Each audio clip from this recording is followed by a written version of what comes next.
C'est déjà demain avec Anthony Morel. Bonjour Anthony. Bonjour. Comme chaque année, c'est la période des bonnes résolutions. Souvent, on les prend et puis très très vite, on les oublie directement. Mais vous avez des solutions pour nous aider à tenir le coup. Ah, les grands classiques, je me remets au sport, promis j'arrête de fumer et puis 15 jours après, bon, on a tout oublié. Alors c'est vrai que la tech a quelques outils pour nous aider. On va commencer par des choses gentilles et puis on va aller vers des choses un petit peu plus extrêmes. Les choses gentilles, c'est des applications pour suivre ses objectifs. La plus connue s'appelle Strides qu'on trouve sur iPhone, mais on peut aussi citer Goalmap sur Android, il y en a plein d'autres.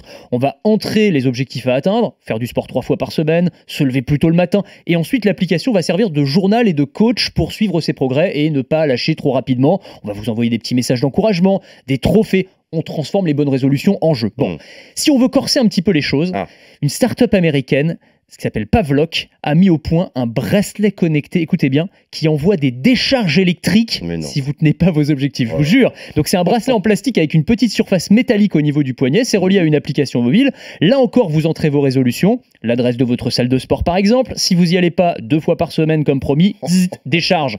Si vous vous approchez trop près de votre fast-food préféré, décharge. Si vous vous rongez les ongles, alors aussi le bracelet va le comprendre avec les capteurs de mouvement. Et ouais, là aussi petite décharge. Alors quand je dis décharge, c'est évidemment paramétrable. Alors ça peut aller d'une toute petite secousse à quand même des secousses un petit peu plus sérieuses évidemment. C'est vous qui choisissez. Bon, c'est en fait, on passe sur les réflexes pavloviens. L'idée c'est de conditionner son cerveau. Je suis pas sûr dans quelle mesure c'est réellement efficace, mais en tout cas c'est radical. Ouais, c'est un peu effrayant aussi. Autre bonne résolution, Anthony, un grand classique. Cette année, j'arrête de fumer.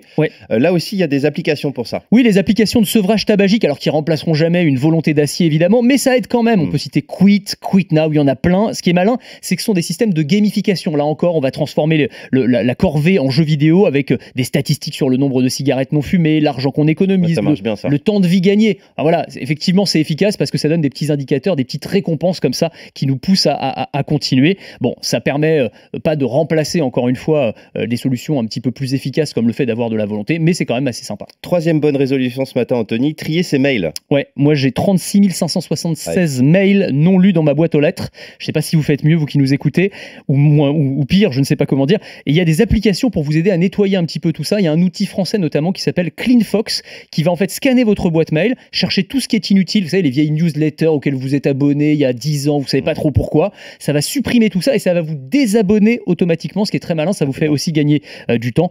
C'est quand même une petite satisfaction d'esthète d'avoir le fameux 0 mail non lu dans sa boîte. Ouais, moi je fais partie de l'équipe effectivement des 0 mails non lus. Pas mal, pas mal. Respect pour ça. Anthony Morel, c'est déjà demain, merci.